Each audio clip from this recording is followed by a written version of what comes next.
There was a moment in my life when I couldn't run anymore.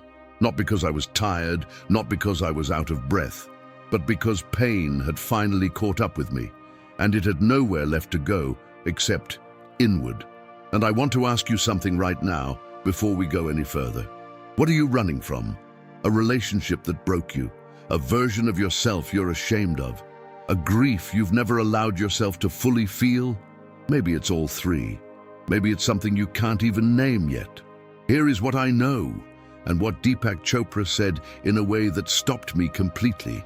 When pain forces you to stop running from yourself, your soul finally begins to heal. That is not a motivational quote, that is a warning and a promise. And in the next 25 minutes, we are going to walk through exactly what that means, and more importantly, what it means for you.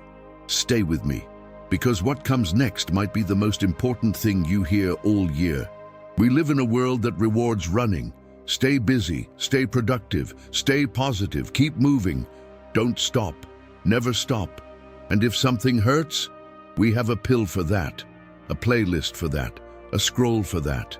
Anything at all, so we don't have to sit with ourselves. But here is the brutal truth that nobody wants to post on their Instagram. You can outrun almost anything, except yourself. The pain you have been avoiding, it is still there. It has been there this whole time. It has been quietly shaping every relationship you have entered, every decision you have made, every wall you have built around yourself. Deepak Chopra spent decades studying why some people heal and others stay stuck in cycles of suffering. And his conclusion was not about therapy or meditation or journaling, though those things matter deeply. His conclusion was about one specific moment, the moment when you have no choice but to face yourself. He calls it the moment of forced stillness. And in that stillness, terrifying as it is, something sacred begins. If this is already resonating with you, hit that like button right now. It helps more people find this message when they need it most. And trust me, there are people out there who need to hear exactly this, exactly today. Let's talk about the different ways we run, because most people think running means avoiding problems, but it is so much more subtle than that. Some of us run through overworking. We fill every hour of the day, so there is no space left for thoughts to creep in. We call it ambition. We call it hustle. But at 2 in the morning, when the phone is finally off and the house is finally quiet, what comes up? What is it that surfaces when there is nothing left to distract you? Some of us run through relationships. We jump from one person to the next, not because we are shallow, but because being alone means being with the one person we are most afraid of, ourselves. Some of us run through helping others. We become so focused on fixing everyone else's pain that we never have to look at our own. We call it being selfless, but sometimes it is just a more socially acceptable form of avoidance. Some of us run through substances, through alcohol, food, social media, television, the endless scroll, the next episode, the next drink, anything to dull the signal that keeps coming from inside. And some of us run through positivity. We plaster motivational quotes on our walls. We say good vibes only. We refuse to acknowledge the shadow because we are terrified that if we look at the darkness, it will swallow us whole. But here is what psychology, neuroscience, and ancient wisdom all agree on. What you resist persists. Every time you run, you pay a price. That price is not always obvious. It shows up slowly. It shows up as chronic anxiety, a low hum of unease that never quite goes away, no matter how good things look on the outside. It shows up as emotional numbness. You stop feeling the bad things, but somehow the good things start going quiet too. Joy becomes flat. Love becomes cautious. Life starts to feel like something you are watching through glass. It shows up as patterns. The same relationship, the same argument, the same disappointment, cycling over and over like a record you cannot figure out how to stop. Carl Jung called this the shadow self, the part of us we exile into the unconscious because we cannot bear to look at it. And he said something that I think about constantly. Until you make the unconscious conscious, it will direct your life, and you will call it fate. Think about that for a moment. The things you have not faced, they are already running your life. You just do not see it yet. So what happens when the running finally stops? What happens when pain gets loud enough that you have no more distractions to hide behind? That is where the real story begins. For some people, the forced stillness comes through loss, a death, a divorce, a diagnosis, something that rips away the scaffolding you have been using to hold your life together. Suddenly the structure is gone and you are standing in the middle of the rubble, and all you can do is look around at what remains. For others, it comes through burnout so complete that you literally cannot function.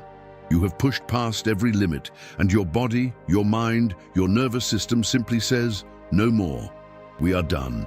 The engine has stopped, and there is no ignoring it. For some, it is a quiet moment that somehow cracks everything open. A Sunday afternoon when no one calls. A drive home when the music feels wrong.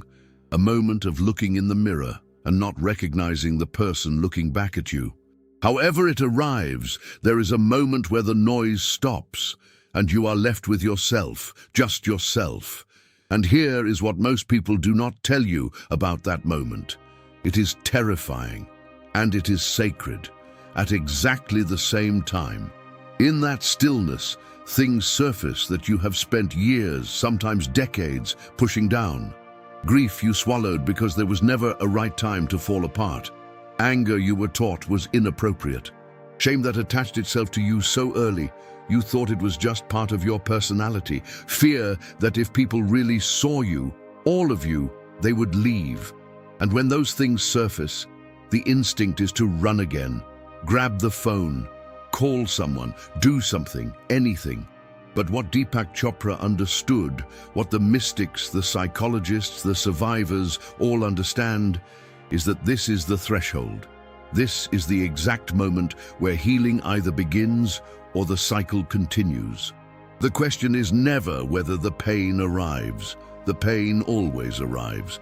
The question is, will you let it move through you, or will you keep locking it in? Here is something remarkable that neuroscientists have discovered about this very moment. When people stop avoiding and allow difficult emotions to be felt, something specific happens in the brain.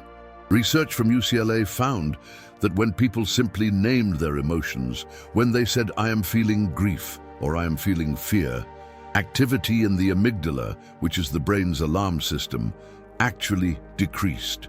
Not because the pain was gone, but because it was being acknowledged. Just naming it, just allowing it, was enough to begin to regulate it. They call it affect labeling, but you could call it something simpler: telling the truth. When you stop running, when you sit in the pain long enough to say, "This is what I am feeling," your nervous system actually begins to calm down. Your body starts to understand that the thing you were running from was never going to destroy you. It was waiting to be heard. I want to pause here and ask you something. Has there been a moment in your life where pain finally forced you to stop? Leave a comment below. You do not have to share details. Just write, "I have been there." Because somewhere out there, someone is watching this video right now in their darkest moment, and your 2 words might be the thing that helps them hold on. We need to talk about what healing actually is, because we have been sold a lie about it. Healing is not a glow-up. It is not a transformation montage. It is not "my trauma made me stronger" served over a sunrise background with piano music. Real healing is ugly. It is non-linear. It is 2 steps forward, 1 step sideways, 3 steps in a direction you did not expect. It is crying in the car. It is apologizing to someone and meaning it. It is sitting with discomfort until it becomes familiar. It is learning slowly and painfully that you can hold your own suffering with compassion instead of shame. That is what the soul beginning to heal looks like. And I want to walk you through what I have come to understand as the 4 stages of this process. These are not clinical categories. They are real patterns. You might recognize yourself in one of them right now. The first stage is what I call collision. This is the forced stillness moment we talked about. Pain has arrived and you can no longer outrun it. Everything feels like it is falling apart. This stage is characterized by overwhelm, confusion, and sometimes a strange, almost unwelcome sense of relief, like a dam finally breaking after years of pressure. You did not want this. But part of you has been waiting for it.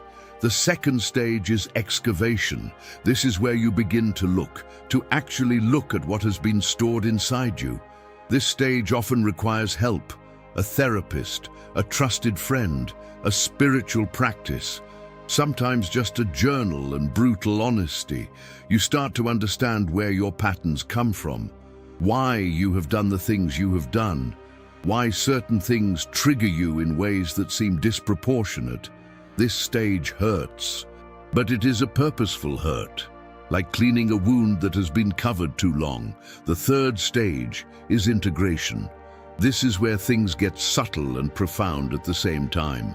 You are no longer at war with your past. You're not proud of everything in it necessarily, but you have stopped treating it as something to be ashamed of or hidden. You begin to understand something that changes everything. You are not your wounds. You have wounds. There is a profound difference between those two things. The fourth stage is emergence. This is what people on the other side describe as feeling more like themselves than they ever have. Not a new self, a true self, one that was always there, waiting beneath the noise and the running and the armor. They describe a quietness, a steadiness, not the absence of pain, but the absence of the need to run from it. Not everyone arrives at the fourth stage quickly. Some stay in the second stage for years, some cycle back. That is okay. Healing is not a destination you arrive at and then you are done. It is a direction you keep choosing. Here is what I want you to hear, especially if you are in the middle of it right now. When you stop running, your relationships change, not always in the way you expect. Some people cannot handle you being real. Some people have only been comfortable with the version of you that was managed and contained. And that is information, painful information. But the people who stay, something deepens between you that was never possible before. When you stop running, your relationship with your own body changes. Pain that was stored in your shoulders, your chest, your jaw, your stomach, it begins to move. Not always quickly, but there is a softening, a release. Your body has been trying to tell you something for years. When you finally listen, it starts to trust you again.